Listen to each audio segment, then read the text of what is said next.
Now I'd like to go on to talk about how to look after your catheter. Have you ever had a catheter in place? Well, I'm going to just show you what one looks like. This is a catheter. This is the end that goes into the bladder, and it's kept in the bladder by a balloon. They blow this balloon up with water, and that's what keeps it from coming out the urethra. Okay? Now, this is slightly smaller than what you'll have in when you have your surgery. They'll put this in the operating room, and I'm going to show you some things on how to look after it for you so that you'll feel more comfortable when you get home and you won't have a lot of discomfort. I won't tell you that this is going to be a piece of cake. Having a catheter in is not the most comfortable thing in the world, but if you follow the suggestions I make, you'll find that at least it's bearable. So a catheter goes into the bladder like this, and it'll come out the end of your penis. The first thing that's real... Does that go through your penis? Yes, it does, into your bladder. That's right.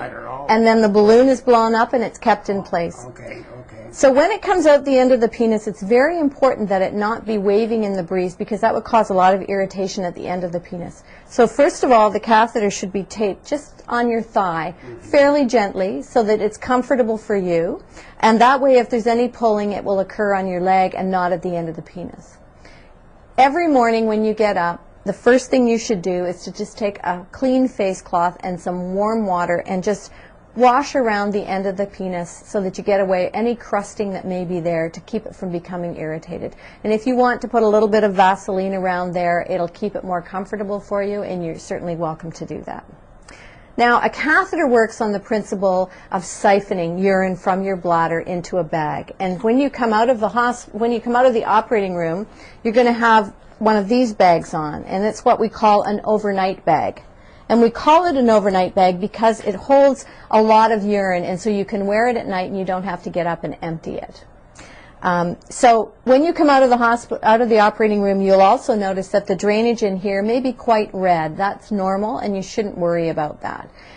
Because your bladder is healing and there will have been some bleeding going on there, the urine quite often is red for a few days, and that's perfectly normal. So this bag connects in to the end of the catheter like so, which is taped up here. And then the next thing that's important, what do we know about siphoning? When you're siphoning something from one area to another, where you're siphoning it to needs to be lower than the level.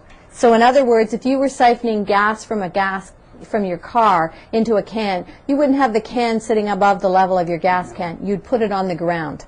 The same works with a catheter bag. You don't wear your catheter bag up here, or the urine won't drain all the way through into the bladder. It's important that it be hung below the level of your bladder. On the other hand, we don't want you to put it lying on the floor because that's not very clean.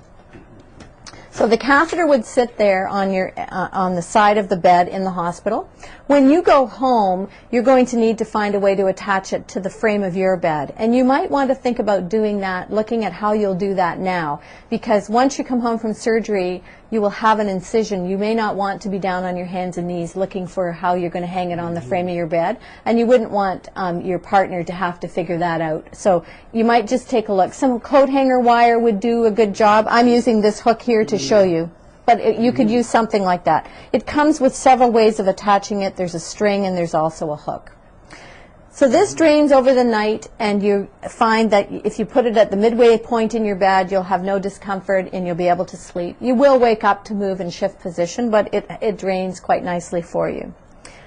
In the daytime, however, you don't wear this kind of bag because it's kind of cumbersome to carry around. So what we have is called a leg bag. And in the hospital, they're going to give you a bag that looks like this.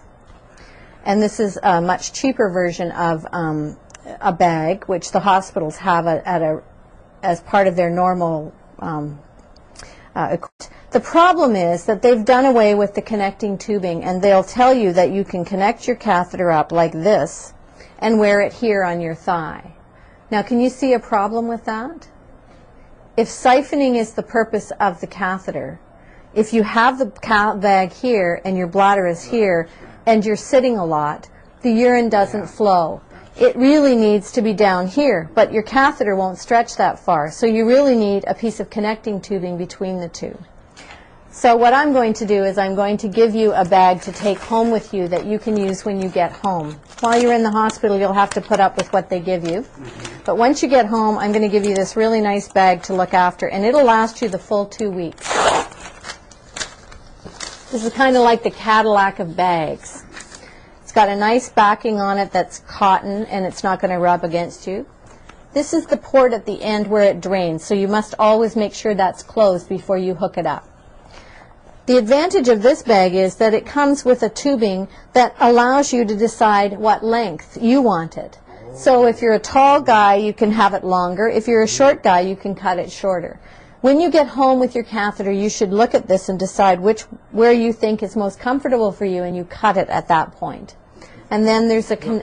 Pardon me. Go ahead. Those sections come apart? No, you cut it with a knife. Oh, you cut it? With scissors. Okay. Okay. And this connection then goes into the end, and that's what you hook up to your bag. And so you put it in whichever connection you want, okay? And this little cap here is just to keep it clean. Now, you also get some very nice Velcro straps to go with this that button in, that are a lot easier to use than the elastic ones they'll give you in the hospital. So these are, you can cut them to fit, and they just button in through like this. And there's one for the ankle. And you'll probably want to trim it because they make them just one standard size, and this is often very big. And I'll just show you here on my leg how this works. So you just put this on like that, and it's got Velcro on it, and you just stick it. And you do the same with the ankle, and then you've got your tubing coming up, and for me, I'd probably cut it there and put my catheter and hook my catheter up to it. So that's very comfortable on the inside of your leg. It drains very nicely. It holds about 2 to 3 cups of water or of urine in it. You want to make sure that when you have it on, that you have it on with pants that are wide enough to cope with it. So for example, these pants of mine would do very well because they're nice and wide. So if I show you, you see, the catheter, it can go over the catheter nicely and you can't see it. And it's not tight. So when I want to go to empty it, I would just go to the toilet and I would click this open like that, let it drain, and then do it back up again. Okay? So if you have, if you like to wear sweatpants or things like that, they need to be open at the bottom. Tearaway pants that the kids wear work really well for this kind of thing. So that's your catheter bag. Both this bag and the overnight bag should be cleaned using a solution of vinegar and water and a little bit of sunlight soap. What I often suggest is that if you take a dishwashing bottle, an empty one, and put about a cup of vinegar in it and a few drops of sunlight soap, and then fill it up the rest with warm water and shake it up, that allows you to pour it, squeeze it into the end, swishes through, drain it out, and then you can rinse it under the tap.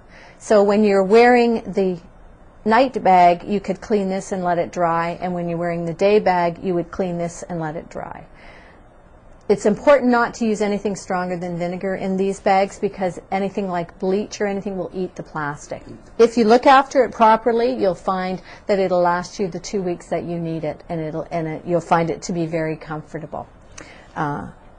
Is there any pain later on going? There won't be any pain after once the catheter's out. You'll feel a lot more comfortable. While you're wearing the catheter, you will find that from time to time it may be a bit uncomfortable. If you sit around a lot and the catheter it's not draining well, then you may find that it could block, in which case you'll start leaking urine out around the end of the penis outside the catheter. If that happens, you should get up first, walk around, and make sure you can see it draining. If you can't see it draining, then you should make sure that you go to the emergency department at the hospital where your urologist is, and they will irrigate the catheter for you. But it's important to drink lots of fluids during the time you have the catheter in. You can drink as much as you want, whatever you want, whenever you want. Once the catheter comes out, however, you will want to cut back on how much you drink in the evening so that you don't have to get up to go to the bathroom a lot at night as you're recovering. But while the catheter is in place, you can drink whatever you want, as much as you want. And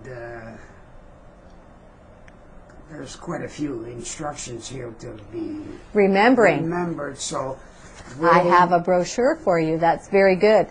That's a very good segue into it. Everything I've talked to you about is written in this brochure about catheter just care. keep it handy And I'm going to send that home with you, and you will look after. You can have that to check on it. Okay.